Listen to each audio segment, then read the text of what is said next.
بسم اللہ الرحمن الرحیم الحمدللہ رب العالمین الصلاۃ والسلام علی خاتم النبیین اللہم صلی علی محمد وعلی آل محمد۔ السلام علیکم ورحمۃ اللہ وبرکاتہ۔ میری آج کی گفتگو کا عنوان ہے استغفار۔ استغفار اللہ رب العزت کے پسندیدہ اعمال میں سے ایک عمل ہے، اور استغفار کی قدر و قیمت نبی پاک صلی اللہ علیہ وسلم کی مختلف روایات میں ملتی ہیں۔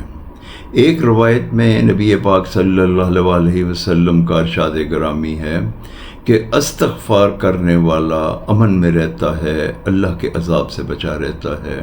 اور کئی مختلف روایات میں نبی پاک صلی اللہ علیہ وسلم نے فرمایا کہ استغفار کرنے والے کے گناہ معاف ہو جاتے ہیں، اس کی مشکلیں آسان ہو جاتی ہیں اور پریشانیاں دور ہو جاتی ہیں۔ میں آج آپ کو ایک واقعہ بیان کروں گا جس سے آپ کو استغفار کی قدر و قیمت کا پتہ چلے گا۔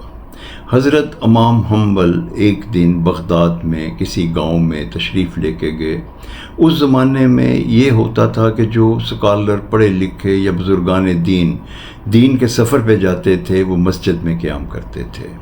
حضرت امام حنبل نے رات کے وقت بغداد کے قریب ایک گاؤں میں ایک مسجد میں جا کر قیام کرنے کی کوشش کی تو دیر ہونے کی وجہ سے مسجد کا دروازہ بند ہو چکا تھا۔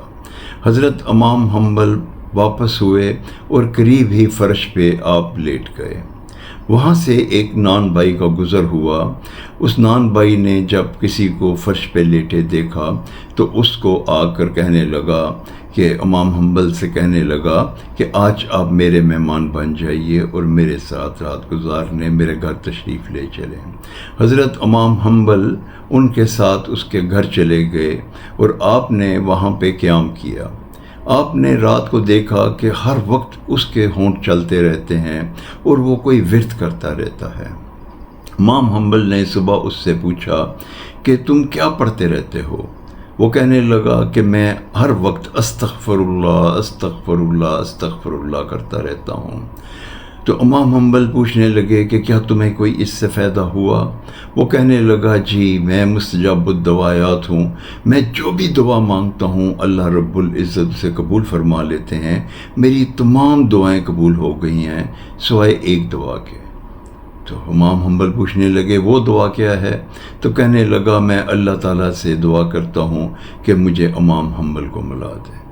تو امام حنبل مسکرانے لگے اور کہنے لگے میں نہیں سوچتا تھا کہ میں کس لیے اس سفر پہ نکلا، میں سفر کرتا ہوا یہاں پہنچا اور اللہ تعالیٰ مجھے کھینچتے ہوئے تمہارے پاس لے آئے اور تمہاری دعا کو قبول کر لیا۔ میں اللہ رب العزت سے آخر میں یہ دعا کروں گا کہ اللہ تعالیٰ ہمیں بھی کثرت سے استغفار کرنے اور ان لوگوں میں شامل کر لے جو کثرت سے استغفار کرتے ہیں تاکہ ہم بھی دعاؤں کی قبولیت والے ہو جائیں۔ السلام علیکم ورحمۃ اللہ وبرکاتہ۔